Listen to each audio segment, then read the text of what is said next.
আসসালামু আলাইকুম ওয়া রাহমাতুল্লাহি ওয়া বারাকাতুহু। হ্যালো দর্শক, আমাদের এই বাংলাদেশ সামান্য একটু ছোট্ট একটা দেশ। আসলে এই দেশে আল্লাহ এত করে রহমত আল্লাহ এই বাংলাদেশে নাজিল করেছে। আসলে আমরা মানুষ হয়ে সেই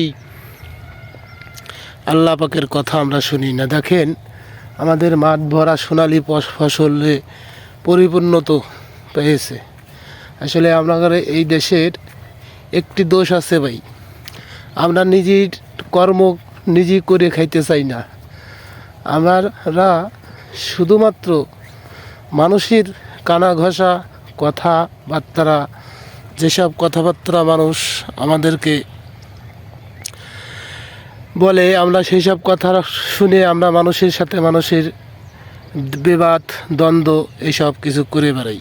আসলে আমাদের এত সুন্দর দেশ, এই দেশ সোনার দেশ, মায়ার দেশ আমাদের এই বাংলাদেশ।